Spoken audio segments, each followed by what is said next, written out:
Collor foi o primeiro presidente eleito, foi cassado. Governou com essa gente aí e foi cassado. O Fernando Henrique governou com essa gente, o PSDB nunca mais ganhou uma eleição, nem está disputando hoje. Tamanha a desmoralização que aconteceu.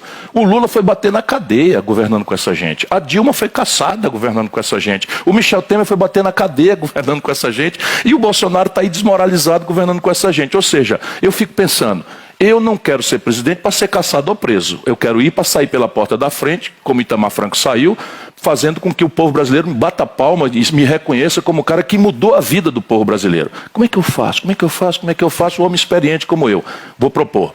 Primeiro, encher o saco da população com minha proposta. De maneira que a população, em vez de votar em mim, vota em mim e na proposta. Porque isso diminui muito a distância entre um presidente que tem uma ideia, que estabeleceu uma cumplicidade, um acordo com o povo, não é? Porque se eu escapar da pancadaria, se elejo eu e a ideia. Mas eu quero usar aqueles 6 primeiros meses, que é mágico. O presidente, se o Fernando Henrique tivesse proposto uma reforma, dizendo, ou passa isso aqui ou não passa o real, tinha passado tudo. O Lula, 86% de popularidade, o líder popular mais carismático da democracia brasileira, não propôs nada para botar a culpa no Congresso. Essa é a questão. E depois dos 6 primeiros meses, que é durante os 6 primeiros meses, o que é que eu vou fazer? Eu vou trocar a negociação do toma lá da cá, da corrupção, da fisiologia, que está desmoralizando todo mundo, por um novo acordo com os governadores e prefeitos. De novo, a minha experiência. O deputado está em Brasília, ele só atende os lobbies, os grupos de pressão, a corrupção, o dinheiro para a campanha, ou o prestígio, qualquer coisa. Nem é sempre corrupção, não. Eu conheço bem o parlamento. Ele só respeita mais do que isso o prefeito e o governador que dão a eleição dele. Então o que é que eu vou fazer? Eu vou pegar os governadores e prefeitos e fazer um grande acordo dando em troca um refinanciamento da dívida dos estados e municípios que estão tudo quebrado. Manda piso disso, piso daquilo, e a lei, o Bolsonaro dispensa imposto, ou seja, está diminuindo a receita, aumentando a despesa, e os meninos do Ministério Público tudo botando defeito em prefeito, botando defeito em governador, está um caos. Eu pego isso, renegocio a dívida. Só para você tomar o caso de São Paulo, ou de Minas Gerais, ou do Rio Grande do Sul, que são estados que estão, Rio de Janeiro, são 80% da dívida. Eles estão mandando para Brasília de 12 a 15 reais de cada 100 que arrecada. Ou seja, já não tem dinheiro para nada e ainda manda para Brasília. O que é que eu proponho? Meu irmão, você não vai mais mandar esse dinheiro para Brasília. Você vai ficar com esse dinheiro mediante um programa de investimento, mas eu só posso garantir essa troca se você me trouxer o voto da sua bancada toda. Passa.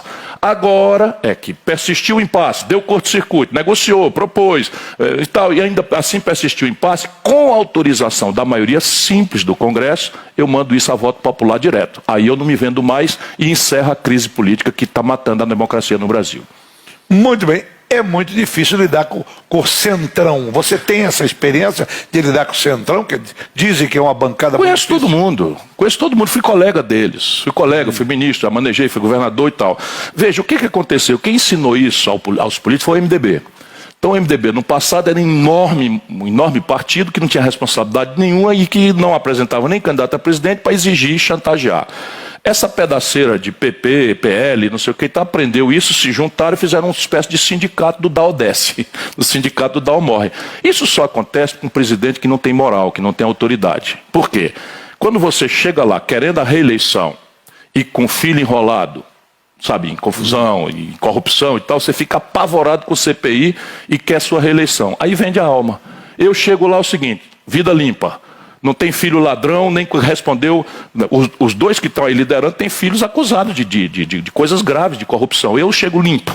Não tenho nada, nenhum processo de coisa nenhuma, nem tenho filho enrolado em coisa nenhuma, e nem jamais vou ter.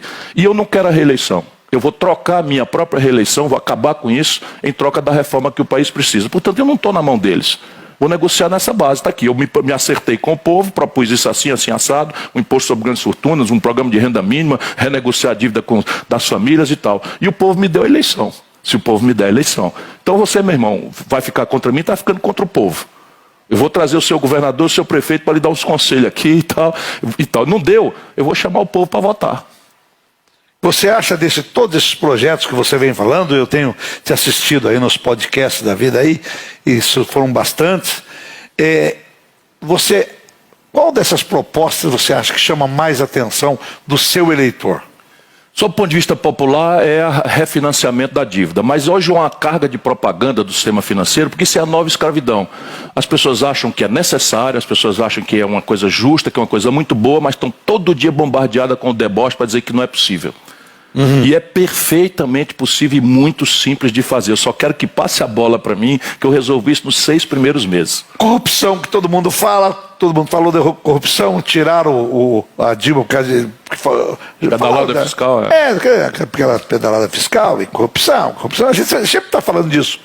Você acha que o Ciro consegue acabar com a corrupção? Quem prometeu isso para o povo não passa de um mentiroso grande. Por quê? Porque a corrupção é que nem o pecado.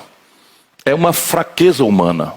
Então você mexeu com o dinheiro dos outros, lá se vai a tentação de você pegar o dinheiro. O que eu posso prometer? Eu posso prometer que eu não me corrompo. E eu digo, como assim? Eu já tenho 42 anos de vida pública. Se eu quisesse me corromper, já tinha acontecido no passado. Eu fui prefeito da 5ª capital do Brasil, governador do 8º estado brasileiro, ministro da Fazenda, a canetona do Tesouro Nacional estava na minha mão. Nunca respondi por nenhuma acusação injusta, quanto mais justa. Mesmo. Nunca, nenhuma vez na vida, nunca. Pode pesquisar à vontade. Então, primeira providência é o exemplo. Se o de cima não rouba, ele não tem que passar a mão nem passar pano para ninguém de baixo que rouba.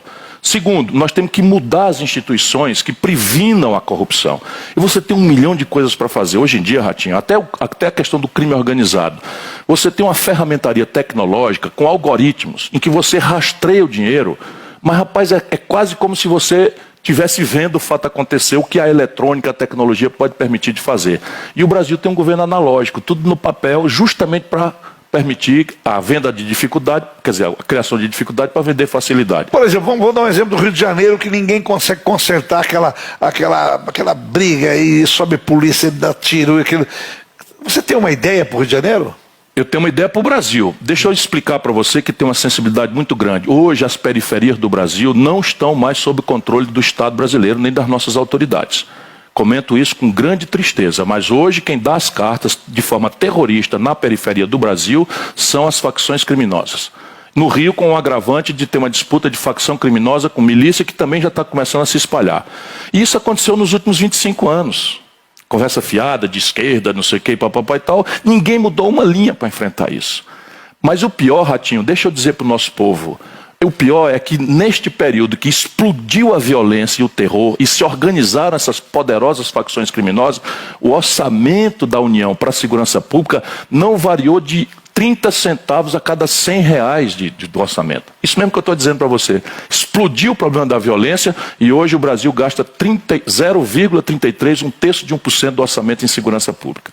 Então eu quero assumir para mim, para a presidência da República, eu vou federalizar o combate ao crime organizado. De novo, não é porque eu quero ser o valentão, não, isso é um negócio difícil, mas é porque eu aprendi, com a minha experiência, que a polícia local não tem capacidade de resolver isso por uma circunstância. O policial é trabalhador.